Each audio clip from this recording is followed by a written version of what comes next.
최근에 저는 우리나라에 이 복음이 처음 들어왔던 초기에 헌신했던 언더우드 선교사님에 대한 글을 접하게 되었는데요. 대부분이 다 원래 알고 있던 내용이었지만 이번에 또 새롭게 제 마음에 감동이 올라오는 것을 경험했습니다. 이 언더우드 선교사가 파송을 받아서 인천 제물포항에 도착하던 때가 1885년도였는데요. 그 당시에 서양 사람들이 보기에 조선은 미개하고 위험한 나라 아니었습니까? 많은 카톨릭에서 파송해온 선교사들이 죽임을 당하는 끔찍한 이런 소식들이 이제 퍼져나갔을 거 아닙니까? 그러니까 이런 위험한 나라에 선교사로 지원하는 일이 얼마나 어렵겠냐고요.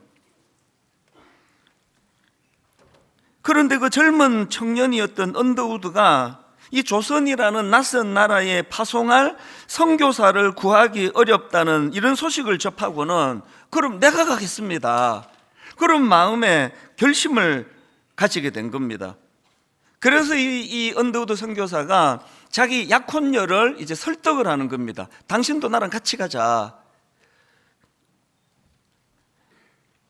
최근에 난 신문 기사에서 이 언더우드가 약혼녀를 설득하던, 조선에 우리 같이 가자, 설득하던 내용을 담은 짧은 글을 제가 읽었는데 마음이 정말 뭉클했습니다. 약혼녀 입장에서 참 황당한 이야기 아닙니까?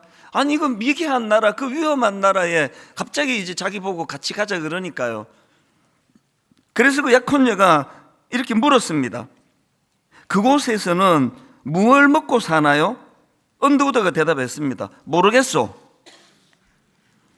약혼녀가 또 물었습니다. 병원은 있나요? 모르겠소. 이번에는 약혼녀가 이렇게 물었습니다. 그럼 당신이 조선에 대해 아는 게 뭔가요? 그랬더니 언더우드가 이렇게 말했습니다. 내가 아는 것은 오로지 하나, 그곳에는 하나님을 모르는 천만의 사람이 산다는 것뿐이요. 이게 제 마음에 굉장히 참 뭉클한 그런 감동을 주더라고요. 우리는 우리나라니까 듣지도 보지도 못한 위험한 나라에 선교사로 가기 위하여, 그래서 제가 이 약혼녀와 관련된 후일담을 찾아보니까요, 언더우드의 약혼녀는 조선으로 동행하자는 제안을 거부했을 뿐만 아니라 파혼을 통보했대요. 이렇게 물정 모르는 남자랑 결혼해갖고 내 인생이 어떻게 되겠나, 그래서 파혼을 통보하고 끝냈다는 겁니다.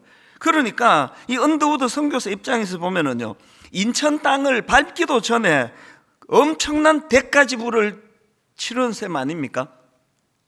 그 이후에 이 언더우드 선교사가 선교적인 측면은 말할 것도 없고요, 전방위적으로 참 이 나라를 위하여 엄청난 공헌을 한 인물이 됐지 않습니까?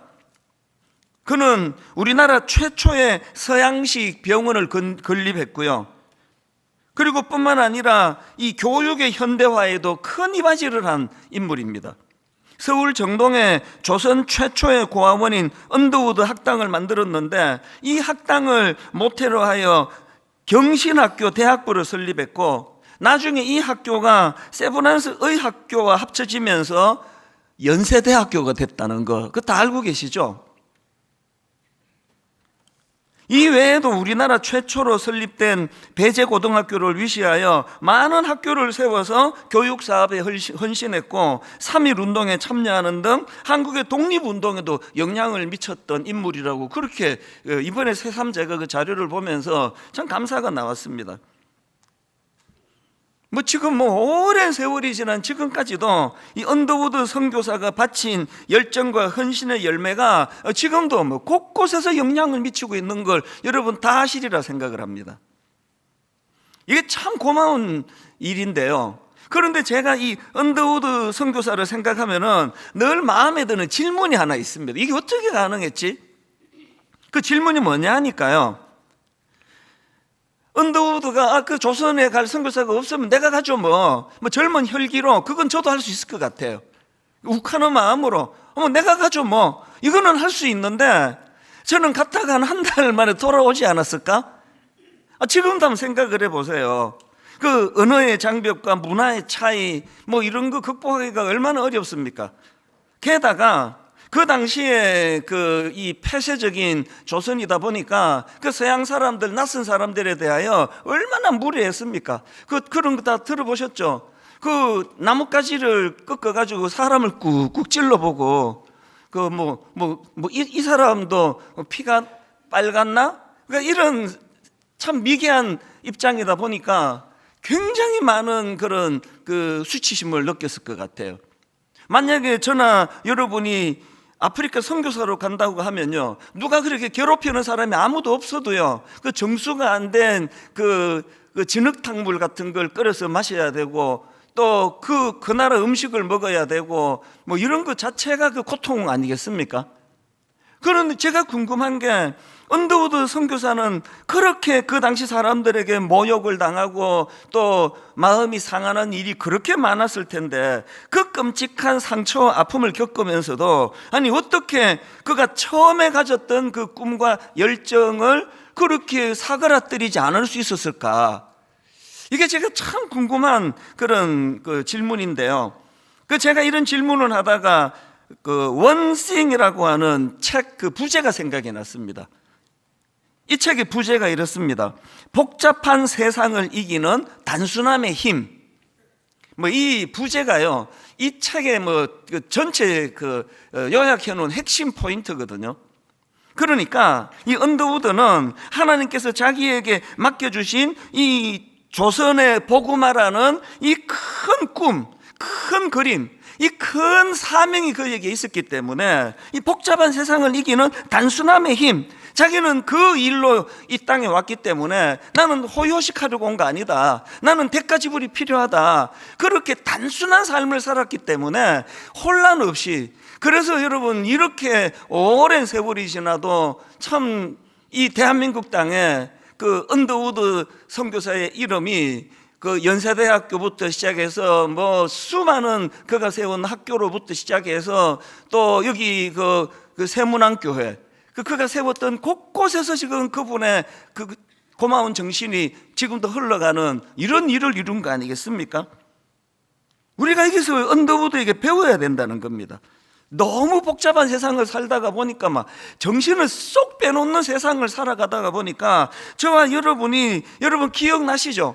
우리가 학창시절에 하나님 나라의 가치를 추구하는 그런 인생이 되겠습니다. 하나님, 내가 편리함을 추구하는 인생이 아니라 정말 가치 있는 인생으로 살아가기를 원합니다. 그렇게 눈물을 흘리면서 기도했던 그런 분들이 많이 계시잖아요. 이 복잡한 세상을 우리가 이기기 위해서는요, 복잡한 세상을 이기는 힘이 뭐냐? 단순함이라는 겁니다. 이 목회하는 저도요, 항상 두려운 게 이겁니다. 제가 29살 때 하나님 주신 소명을 따라 조그만한 비즈니스 바로 정리하고 그렇게 하고 다 털고 한국으로 돌아올 때 그때 굉장히 단순했거든요. 돈 버는 거 그때 이제 그럼 장가는 어떻게 되나? 29살에 한국에 돌아가면 내가 어디 가서 살지? 이 다 생각했으면은 못 왔습니다. 단순한 거죠. 부르시니까 가는 거죠. 그렇게 하고 다 정리하고 한국에 돌아온 지가 34년이 됐는데 요즘에 저를 가끔씩 꾸짖어요. 저는 그런 일을 잘한다 그랬잖아요. 이렇게 저를 꾸짖어요. 아니, 그 돈이 그렇게 좋으면 그 미국에서 네가 돈 벌지 그랬냐?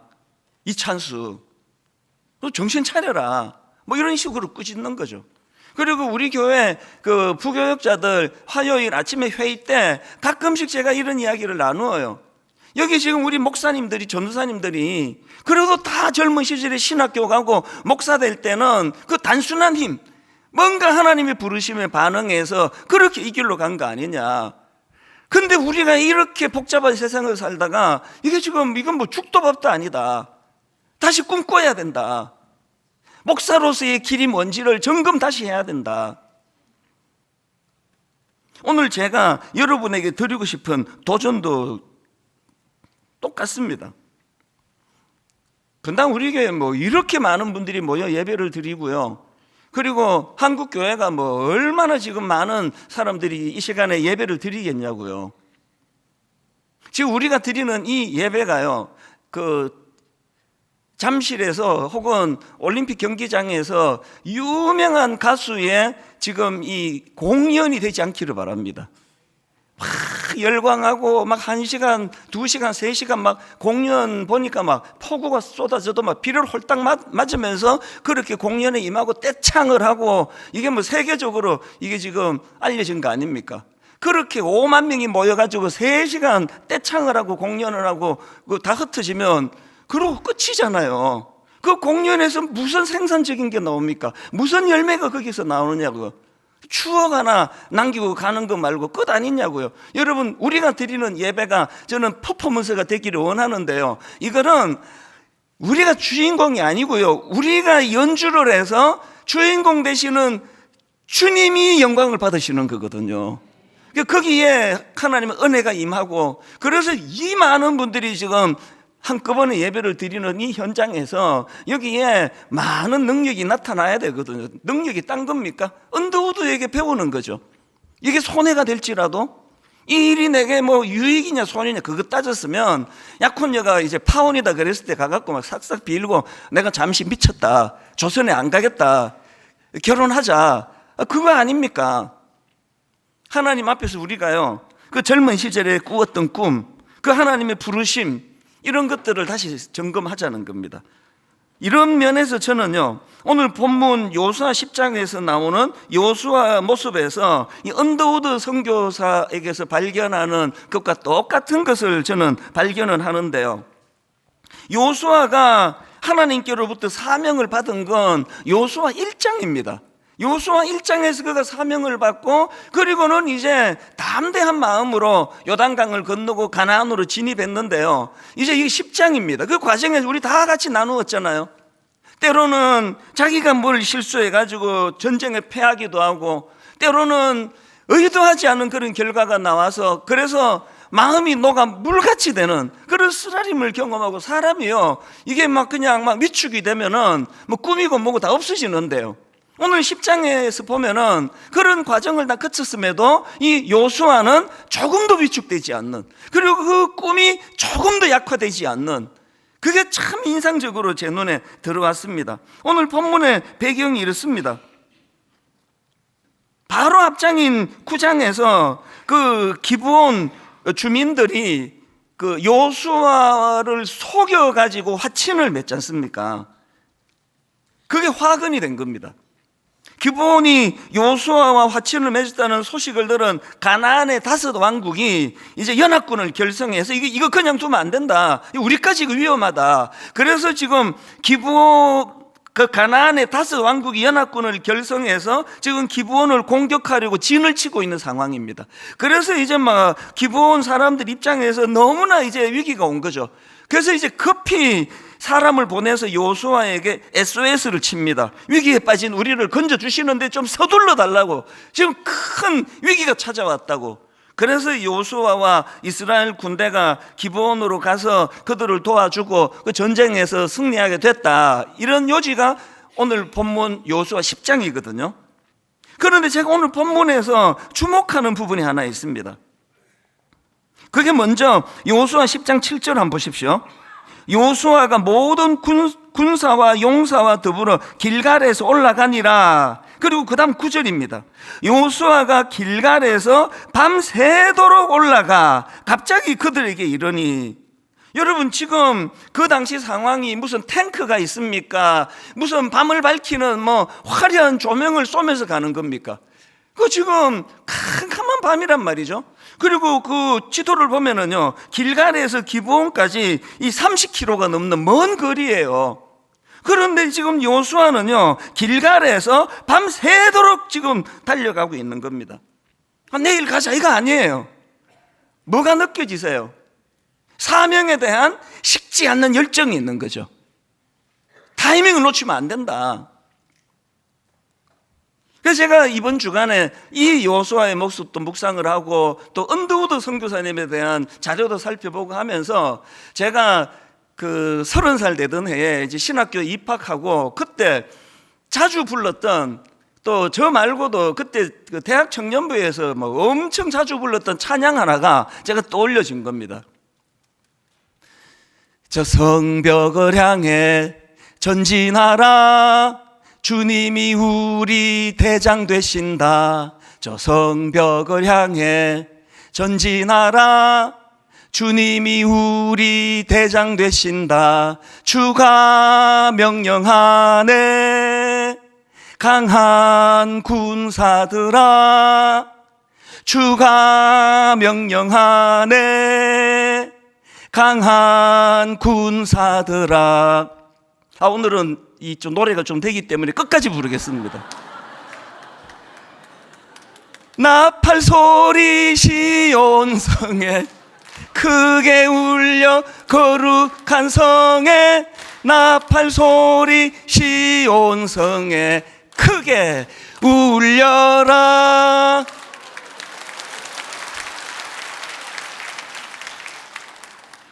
박수 치니까 이상합니다. 신학교 들어가던 해에요, 그때 그 마이마이라는 그 카세트 테이프 꽂는 거를 귀에 꽂고 길을 가면서 자기 전에 저런 찬양을 부르면서 너무너무 마음이 뜨거웠었거든요. 그때 이민 보따리 2개 꽉꽉 채워가지고 이제 한국으로 되돌아와가지고요, 여름 방학이 됐는데 그때 미국에 안 들어갔죠. 내가 한국에 나와서 여기서 내가 여름 방학을 보람있게 보낼 거라고. 그렇게 하고는 그 2개 꽉꽉 그 양복부터 해가지고 이불부터 해가지고 막 꽉꽉 채워놓은 거 거기 기숙사 옥상에다가 두고 2달 지나갖고 8월 말 돼서 찾아보니까요, 짜면은 물이 나올 정도로 거기에 습기가 차가지고 곰팡이가 썰고 암담한 그런 시간, 지금도 기억이 나는데 하나도 불편하지 않았습니다. 그때 뜨거웠거든요. 내가 이제 미국 이민생활 다 정리하고 나는 이제 원점에서부터 하나님의 부르심을 받아 나간다고 그렇게 꿈을 꾸니까요, 그 현실적으로 불편한 거 이런 건 하나도 어렵지 않았습니다. 제가 이 찬양을 막 부르면서 지난 한 주간 동안에 그 시절이 막 떠오르는 겁니다. 여러분에게는 이런 시절이 없습니까? 다 있으시잖아요. 여러분 중고등학교 수련회 가서 가슴이 터질 것 같은 그런 은혜를 경험하고 하나님 저를 통하여 하나님 나라를 이루어 달라고 그렇게 눈물로 기도했던 수많은 그 중고등학생들이 세월이 흘러 지금 아프리카에 중동에 지금 선교사로 나가 계시고 수많은 영역에서 일을 하고 있는 것들이 지금도 일어나고 있거든요. 그래서 여러분, 우리가 그렇게 참 순수했던 시절에 그렇게 눈물을 흘리며 뜨거웠던 그것들을 회복하자는 거죠. 그래서 우리도 언더우드처럼, 우리도 요수아처럼, 우리도 사도 바울처럼 어떤 상황에서도 꺾이지 않는, 또 꺾였다 하더라도 다시 회복이 되고 다시 꿈을 꾸고 이런 일들을 해보자는 거죠. 그래서 저는 오늘 여러분, 요수아는 아니 어떻게 그렇게 오랜 시간 동안, 그리고 아이성에서 참 패배하고 마음이 녹아 물같이 된 그런 가슴 아픈 것들을 다 극복해내고 어떻게 이렇게 열정을 가지고 달려갈 수 있었는가, 이거를 제가 살펴보고 싶은데요, 그럴 수 있었던 비결을 2가지로 제가 정리를 해왔습니다. 여러분, 이게 참 중요합니다. 어떻게 하면 우리도 다시 열정을 회복할 수 있을까? 그 2가지 중에 첫 번째가요, 격려의 선순환입니다. 이게 뭔 말씀인지 설명을 드릴게요. 제가 조금 전에 그 요수아가 위기의 순간에도 망설임 없이 진군했다는 그 말씀을 드리면서 근거 구절로 제가 7절과 9절을 들지 않았습니까? 다시 한번 보십시오. 7절입니다. 요수아가 모든 군사와 용사와 더불어 길갈에서 올라가니라. 그 다음 9절. 요수아가 길갈에서 밤새도록 올라가 갑자기 그들에게 이르니. 그런데 여러분, 이 7절과 9절 사이에 뭐가 있길래 그렇게 다시 힘을 내서 달려갈 수 있었느냐 하는 거죠. 7절과 9절 사이에 있는 8절을 보십시오. 그때에 여호와께서 요수아에게 이르시되 그들을 두려워하지 말라. 내가 그들을 너의 손에 넘겨주었으니 그들 중에서 한 사람도 너를 당할 자 없으리라 하신지라. 여러분, 7절과 또 9절 사이에 무슨 일이 있었길래 그가 9절에서 길갈에서 밤새도록 달려가 전진해서 그렇게 아름다운 승부수를 던질 수 있었나 보니까요, 그 사이 8절에서 여호수아가 얻은 게 있습니다. 그게 뭐라고요? 하나님의 격려예요. 그때 여호와께서 요수아에게 이르시되 그들을 두려워하지 말라. 내가 그들을 너의 손에 넘겨주었으니 그들 중에서 한 사람도 너를 당할 자 없으리라 하신지라. 이 하나님의 격려를 받으니까 힘이 나는 거죠. 언더우드가 그 많은 난관에도 지치지 않고 오직 한 가지 목표를 향해 달려갈 수 있었던 것은요, 그의 삶 속에 개입하시는 하나님의 격려예요. 위로하심입니다. 그 물들고 낯선 언어도 통하지 않는 그 당시에 미개했던 조선에서 이 언더우드가 누릴 수 있는 기쁨이 제로예요. 뭘로 기쁨을 누리겠냐고요. 그리고 또 하나 중요한 게 있는데요, 이렇게 지도자인 요수아가 하나님으로부터 힘과 격려를 얻고 거기서 힘을 얻었다고 하는데, 더 중요한 게 뭐냐? 그거로 끝나지 않습니다. 먼저 지도자인 요수아에게 임한 하나님의 격려를 요수아가 백성들에게 흘려보내는 거예요. 그게 본문 25절입니다. 보십시오.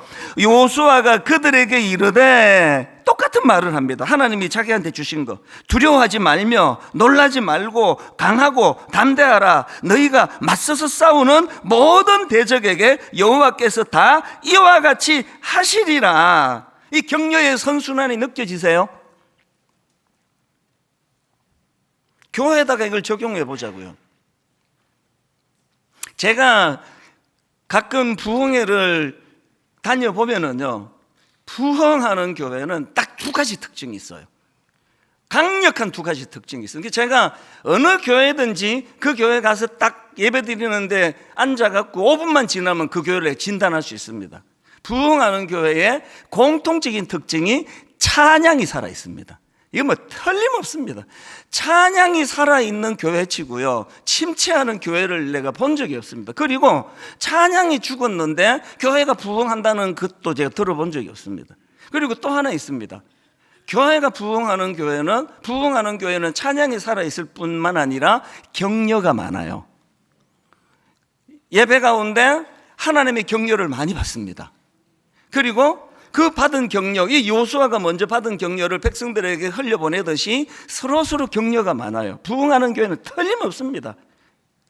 우리 찬양대가 일만수도 파수 운동 이후로 막 굉장히 막 이제 막 소프라노, 테너, 베이스, 알토 막 나가고 들어가고 이래서 어수선했는데, 지금 이렇게 딱 정비해가지고 저렇게 아름다운 찬양을 매주마다 드리는 게 너무 저는 감사한데, 그러면서도 정말 궁금해요. 서로 안에 이런 격려가 있나? 그냥 악보만 보고 부르나? 이 하모니는 영혼에서 나오는 거잖아요. 서로 격려하고 축복하고 위해주고.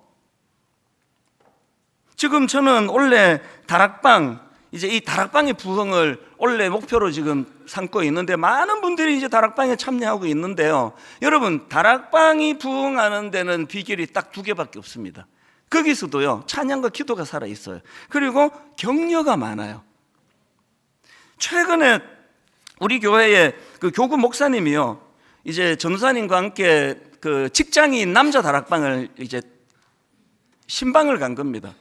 그리고는 신방 마치고 이분이요, 막 너무 막 그 고무가 돼가지고 저한테 장문의 메일을 보내고 또 사진 2장을 또 찍은 걸 저한테 보내줬어요. 이 뭐냐 하니까, 왜 이렇게 기뻤냐 하니까요, 그 금요일 오후 아닙니까? 그 저녁에 남자 직장인 일주일에 제일 피곤이 몰려올 때인데, 그 많은 남자 그 순장님과 순원들이 모여서 서로 너무나 아름다운 시간을 가지는데, 이 목사님이 너무 감동했던 게요, 거기는요, 누가 한 사람이 들어오면은 모두가 일어나서 다 막 허깅을 해주고요, 그렇게 환영을 하고 환대를 하고 축복을 한대요. 그러면서 사진을 2장을 보내준 게 그 사진들이에요.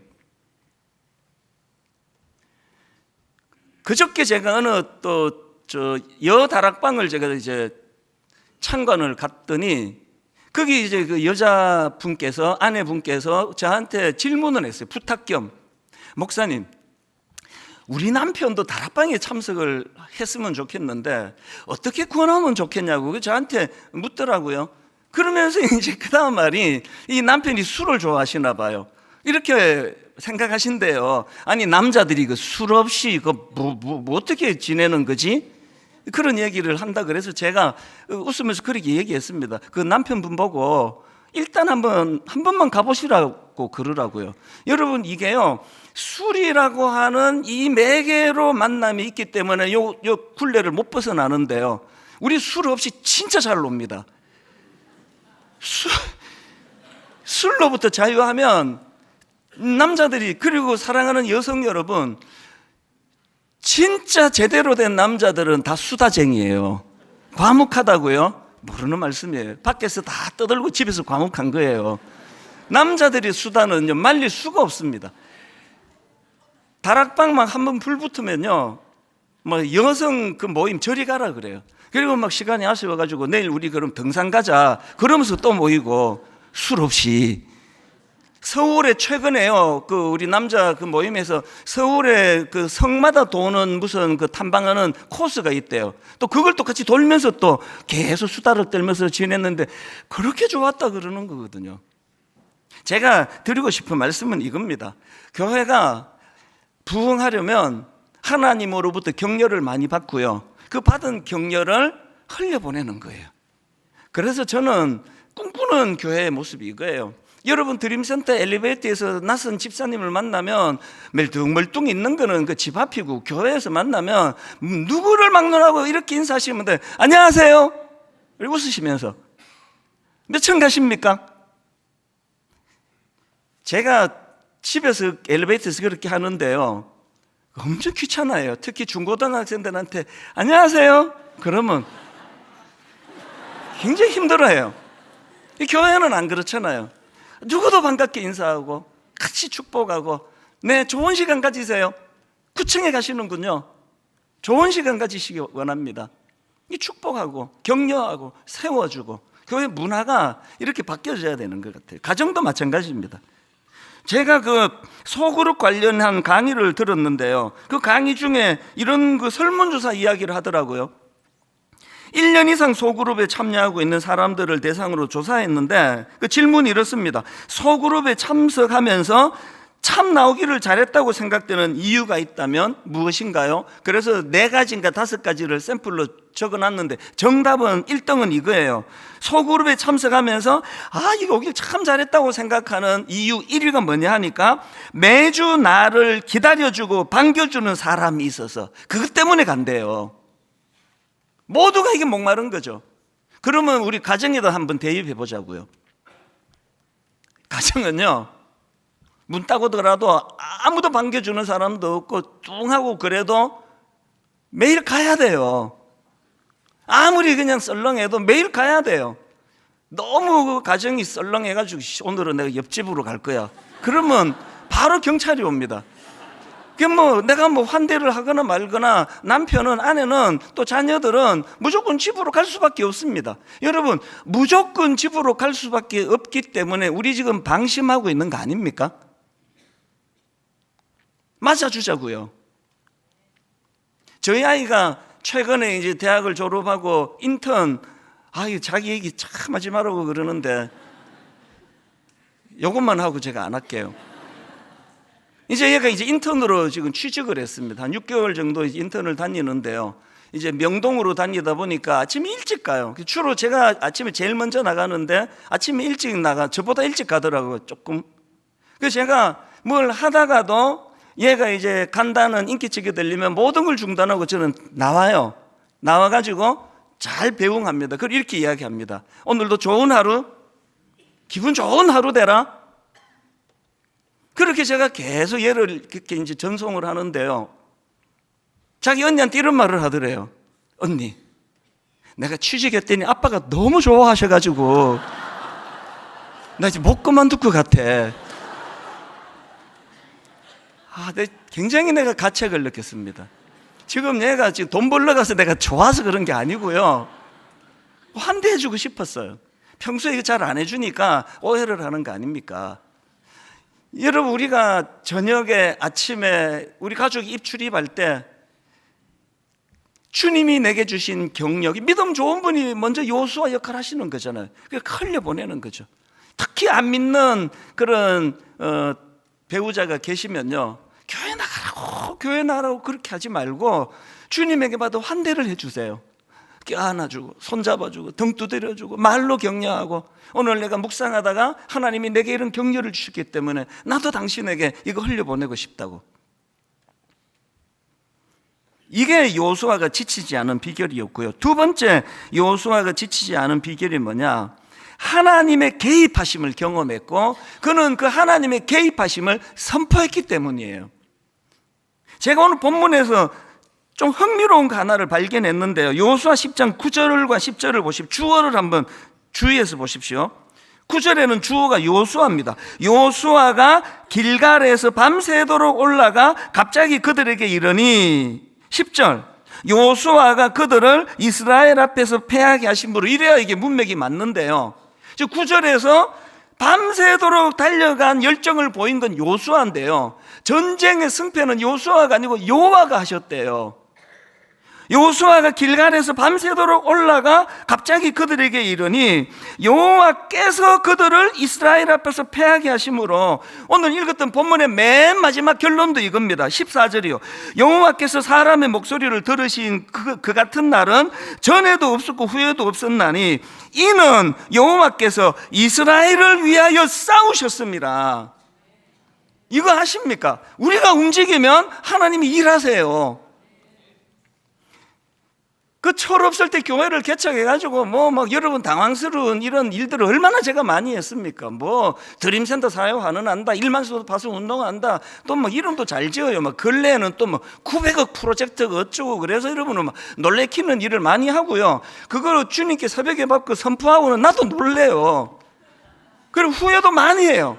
왜 내가 이런 선포를 내가 했지, 내가? 감당도 안 되는 일을 10년 이상 마음고생했는데요. 그러면서 점점 내 안에 축적되는 지식이 있습니다. 제가 무모할 정도로 움직이면 하나님이 일하시더라고요. 모두가 불가능하다는 일을 지금까지 다 해주셨습니다. 우리가 움직이면, 우리가 새벽에 의욕을 가지고 꿈을 가지고 달려가면. 그래서 여러분, 이 본문 말씀은요, 제가 너무나 좋아하는 구절이 하나 있는데 12절입니다. 여기서 여호수아가 놀라운 선포를 해요. 여호와께서 아모리 사람을 이스라엘 자손에게 넘겨주시던 날에 여호수아가 여호와께 아뢰어 이스라엘의 목전에서 이르되, 놀라운 선포를 합니다. 태양아, 너는 기브온 위에 머무르라. 달아, 너도 아얄론 골짜기에서 거리할지어다. 어마어마한 선포를 해요. 지금 우주를 상대로 선포하는 거 아닙니까? 그런데 여러분, 이 12절에서 여호수아가 지금 겉으로 드러나는 형식이 태양을 상대로 선포하는데요, 이거를 다시 한번 보세요. 강조를 다시 해서 12절을 보세요. 여호와께서 아모리 사람을 이스라엘 자손에게 넘겨주시던 날에 여호수아가 여호와께 아뢰어 이스라엘의 목전에서 이르되 태양아 너는, 이렇게 나가요.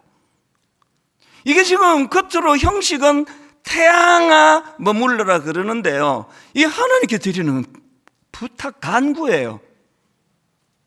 더 중요한 건요, 맨 앞에 그렇게 선포하게 된 맨 앞에 전제가 있습니다. 12절을 다시 보십시오. 여호와께서 아모리 사람을 어떻게 하셨다고요? 이스라엘 자손에게 넘겨주시던 날에 여호수아가 여호와께 아뢰어 태양아 머무르라, 이렇게 됐단 말이에요. 그러니까 여호수아가 자기가 뭔가를 배워가지고 신비한 걸 가지고 그 능력을 발휘하는 게 아니라, 이미 여호수아가 가진 확신은 자기가 움직였고 하나님은 일하시기 때문에 이 전쟁은 이길 수밖에 없다는 확신을 가지고 선포한 게 태양아 머물러라입니다.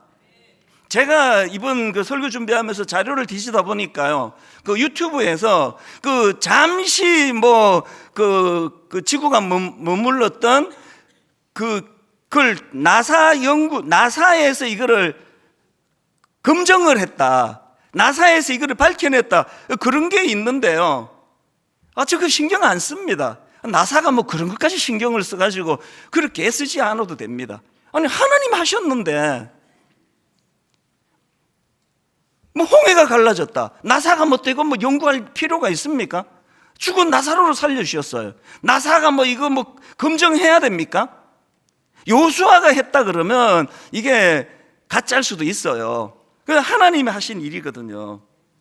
여러분, 이미 하나님이 저와 여러분 인생에 개입을 하시면요, 하나님이 이렇게 일을 하시거든요. 우주적으로 놀라운 믿겨지지 않는 기적의 역사가 일어날 수 있다면, 여러분, 내 개인의, 예수 믿는 내 개인의 인생 안에서 우주가 12번도 더 바뀌었습니다. 죽은 나사로가 12번도 더 살아났고요, 앞이 캄캄하게 막혀있던 시카고에서 내 인생은요, 홍해가 12번도 더 갈라졌습니다. 여러분, 저를 다 보셨잖아요. 우리가 움직이면 하나님은 일하세요. 그래서 그 배짱이 있으니까 막 선포를 막 하는 거죠. 막 태양을 상대로 막 선포하고 막 그러는 거 아닙니까? 그래서 여러분, 이미 하나님 나라의 자동차 시동은 지금 걸으셨잖아요. 엔진이 돌아가요. 기아를 이제 중립에 이게 떨어져 있는데요, 믿음으로 1단에 넣으세요. 그래서 이 바퀴와 엔진이 맞물려지면 거기에서 이제 굴러가는 역사가 일어나는 거거든요. 그걸 제가 이 나이 때까지 계속 경험하는 거거든요. 제가 그저께 이제 교구 목사님하고 대화하다가, 내 조금 성도님한테 미안하다, 성도님들이 안 지치는지 모르겠다, 신방 가면 그거 좀 확인 좀 해봐라 그랬어요. 그게 뭐냐면, 인간의 그 희로애락이 있고 또 인간의 사이클이 있어서 나이가 들어가면은 점점 힘이 빠지면서, 그래서 이제 뭐 그냥 굉장히 점잖게 목회를 하는데, 여러분 생각에 하여튼 이 찬수 목사는, 저 사람은 도대체 나이가 들어도 왜 하나도 안 지치는겨? 계속 또 뭐 900억 프로젝트가 그래가지고 또 얼마나 우리를 달달 볶으려고 그러느냐고 너무 지치고 힘들 것 같아서 그 목사님 보고, 성도님들이 내가 너무 막 지금 이래서 지치지 않는지 그것 좀 확인해봐라 그랬더니 목사님 너무 웃기게 말했습니다. 이렇게 말했습니다. 목사님, 지친 사람은 벌써 다 떠났고요, 1만 성도 파송 운동으로 파송 간 사람들은 예외예요. 그 지친 사람은 다 떠났고요, 지금 성도님들은 아무 문제 없습니다. 그래서 이제 여러분은 이제 막 몰아붙이기로 제가 결심했습니다. 여러분, 저 이제요, 은퇴하기 전날까지 여러분 절대 가만두지 않을 거예요. 달려갈 겁니다. 꿈꿀 겁니다. 같이 꿈꾸면서 태양을 향해 선포하고 하나님의 역사 일하신, 그래서 밤새 우리가 움직이면, 우리가 의욕을 가지고 달려가면 하나님이 일하게 되실 줄로 믿습니다. 오늘 결론은요, 이 찬양으로 맺기를 원합니다. 찬송가 358장인데요, 이 찬양도 제가 중고등학교 시절에 참 그 여름 수련회 가서, 겨울 수련회 가서 우리 SFC 그 사랑하는 친구들하고 목이 터져라고 부르면서 꿈을 꾸던 그런 찬양인데요, 찬송가 358장이에요. 우리 오늘 손뼉치고, 제가 아까 그 예배를 인도하다가 보니까요, 여기 앉으셨어요. 그 젊은 부부인데요, 제가 그 내용은 오픈을 못해요. 너무 마음 아픈 일을 겪고 있는 부부예요. 그래서 저한테 와서 눈물을 쏟으면서 그렇게 기도 부탁하고 가셨는데, 아까 예배를 드리다 보니까 그 부부가 계속 눈물을 훔치면서 그렇게 힘을 내더라고요. 너무 기뻤어요. 여러분, 누구라서 마음이 녹아 물같이 되는 쓰라린 패배를 경험하지 않은 사람이 있겠냐고요. 딛고 일어서는 거죠. 힘을 내는 거죠. 다시 한번 꿈을 꾸는 거죠. 우리 찬양 같이 그 마음으로 힘을 얻어 그렇게 주님 앞에 찬양합니다. 주의 진리 위해, 주의 진리 위해 십자가 군기 하늘 높이 들고서, 주의 군사 되어 용맹스럽게 찬송하며 나가세, 선포하십시오. 나가세, 나가세, 주 예수만을 위하여 목숨 가지고 바치고 싸움터로 나가세. 원수들이 비록 강할지라도 주의 군기 붙잡고 주의 진리 위해 용기 다하여 분발하여 싸우세. 아멘. 나가세, 나가세, 주 예수만을 위하여 목숨까지도 바치고 싸움터로 나가세. 아까 드릴 때 그 젊은 자매 또 그 부부처럼요, 여러분 이 시간 찬양할 때 아이성에서 패배하여 마음이 녹아 물같이 된 그 상처가 치유되는 초자연적인 역사가 일어나기를 주님 이름으로 축복합니다. 우리 한번 다 일어나 보시겠습니까? 우리 주님 이름으로 오늘 선포하면 오늘 또 새로 출발할 수 있는 게 영적인 신비예요. 하나님 요수아처럼, 하나님 언더우드 선교사처럼 아버지 단순하게, 복잡한 거 아닙니다. 아주 단순하게 내가 아직도 호흡하는 이유가 있다면 하나님이 내게 맡겨주신 내 가정, 내 교회, 내 나라, 여러분 우리 나라 위에 기도 많이 해야 되는 상황은 모두가 다 매년 하나님 앞에 기도해야 되는 상황이 찾아오는 게 우리나라 현실 아닙니까? 같이 꿈을 꾸시면서 하나님 이 나라를 불쌍히 여겨주시고 하나님 내게 맡겨진 작은 그 일을 행하는 그 일이 분당 우리 교회가 가장 우리 교회에 맡겨주신 그 일에 최선을 다하면 하나님께서 한국 교회를 살려주실 줄로 믿습니다. 각자가 이 꿈을 가지고 교회를 위하여 또 꿈을 꾸며 찬양합니다. 우리 한 번 더 주의 진리 위해 십자가 군기, 주의 진리 위해 십자가 군기 하늘 높이 들고서 주의 군사되어 용맹스럽게 군사되어 용맹스럽게 찬송하며 나가세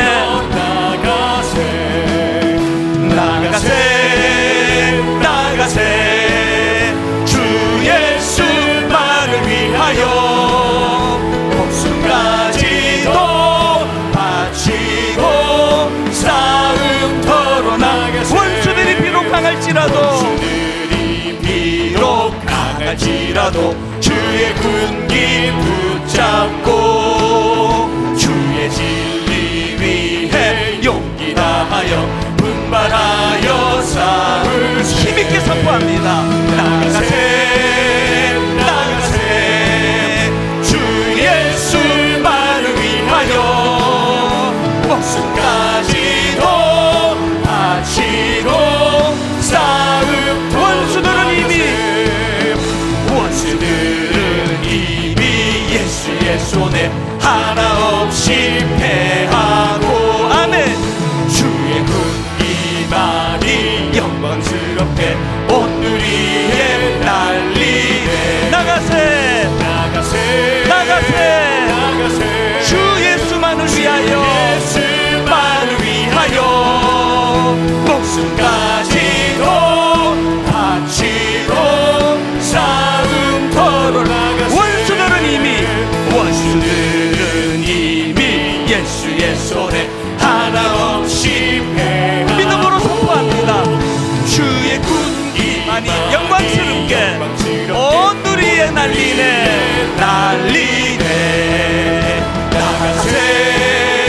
나가세 주 예수만을 위하여 목숨까지도 바치고 싸움터로 나가세. 새 힘을 주신 우리 하나님께 우리가 움직이면 승리를 주신 우리 하나님께 기도하기 원합니다. 여러분 아이성에서 패배했던 거 이제 흘려보내세요. 마음이 녹아 물같이 됐던 그 순간 그거 붙들고 있으면 안 됩니다. 하나님 이제 여호수아 10장으로 넘어왔습니다. 의욕을 가지고 새벽에 달려가기 원합니다. 여호수아가 새벽에 달려갈 때 여호와께서 그 싸움을 주관해 주십니다. 우박을 내려주십니다. 승리케 하십니다. 우리 각자에게 주시는 사명을 가지고 아버지 다시 한번 일어서기를 꿈꾸면서 우리 한 목소리로 통성으로 같이 기도하시겠습니다. 살아계신 하나님 아버지, 예배 가운데 임하신 하나님 아버지, 예배 가운데 일하시는 하나님 아버지, 오늘 우리가 하나님 아버지 앞에 믿음을 가지고 선포하며 나가기를 원합니다. 살아계신 하나님, 우리가 꿈을 꾸며 움직이면 하나님은 일하시는 분인 줄로 믿습니다. 하나님 우리가 주님의 이름을 가지고 선포하며 달려가기를 원합니다. 오 아버지 하나님, 언더우드 선교사가 그 당시 열악하고 척박했던 조선 땅을 위하여 그가 인생을 바치고 모든 것을 투자하며 이 나라의 아버지, 여호수아가 하나님 아버지 앞에 믿음을 구하며 아버지 하나님 아침에 일찍 주님 이름으로 달려나갈 때에 하나님 아버지 그를 통하여 일하시는 놀라운 하나님의 은혜가 아버지 많은 줄로 믿습니다. 오 하나님, 우리가 하나님 아버지 앞에 은혜를 구하며 달려가기를 원합니다. 지나간 우리의 모든 상황과 아픔을 다 떨쳐내도록 도와주시고 한번 주님 이름으로 다시 일어나 새벽에 달려나가는 열정을, 의욕을 허락하여 주시옵소서. 그 믿음을 가지고 하나님 이제 역사 동안 또 아버지 꿈을 가지고 달려가기를 원하오니 그 은혜를 허락하여 주시옵소서. 하나님으로부터 시작된 격려의 선순환이 우리 안에 이루어지도록 도와주시고 이미 우리 삶에 개입하고 계시는 그 하나님을 우리 입술로 선포하며 힘을 얻어 달려가도록 주님 인도하여 주시옵소서.